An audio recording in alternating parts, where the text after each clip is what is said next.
नमस्कार दोस्तों, आज हम आपको इस वीडियो में मोक्षदा एकादशी और गीता जयंती में क्या संबंध है इसके बारे में बताएंगे। गीता जयंती क्या है और मोक्षदा एकादशी कब है, इसका पारण समय क्या है। तो शुरू करते हैं वीडियो।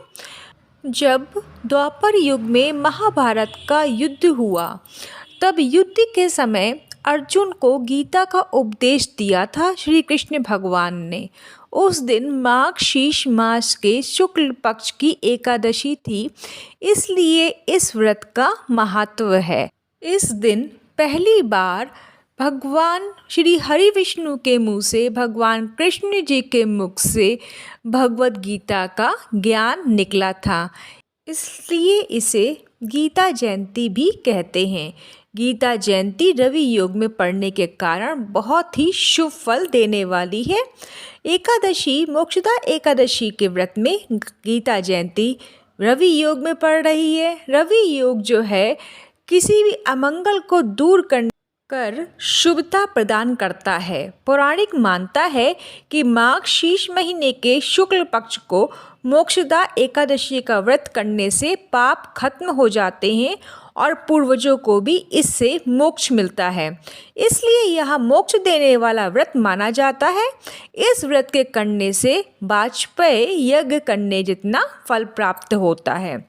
अब हम आपको कुछ ऐसे नियम बताएंगे कि आप भगवत गीता अगर घर पे रखते हैं तो उसके लिए आपको क्या नियम पाबंदी करनी चाहिए। उससे पहले हम आपको मोक्षदा एकादशी का तिथि और पारण का समय बताते हैं। तो मोक्षदा एकादशी प्रारंभ हो रही है सुबह 5:49 से 3 दिसंबर शनिवार के दिन पे, और माघ शीष एकादशी समाप्त हो रही है सुबह 5:54 को 4 दिसंबर 2022 रविवार को।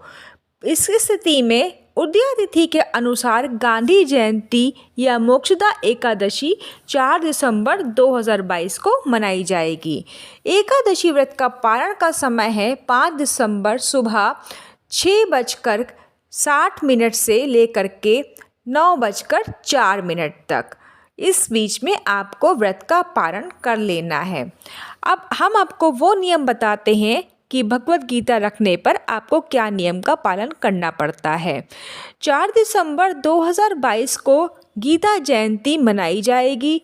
शास्त्रों के अनुसार जिन लोगों के घर में श्रीमद् भागवत गीता ग्रंथ होता है उन्हें कुछ नियमों का पालन अवश्य करना चाहिए। गीता जीवन जीने की शिक्षा देता है। जो रोज इसके कुछ श्लोकों का अनुसरण करते हैं या पढ़ते हैं तो उनके ऊपर से बड़ी मुसीबतों जो होती हैं आसानी से पार हो जाती हैं, उनके ऊपर कोई परेशानी नहीं आती है। श्रीमद् भागवत गीता घर में रखने के और पाठ करने के कुछ बातों का ध्यान रखना चाहिए, जैसे कि श्रीमद् भागवत गीता ग्रंथ बहुत पवित्र ग्रंथ है। इसे पूजा स्थान पर ही रखें और बिना स्नान करे इसको कभी भी स्पर्श ना करें, वरना आप पाप के भागी बनेंगे।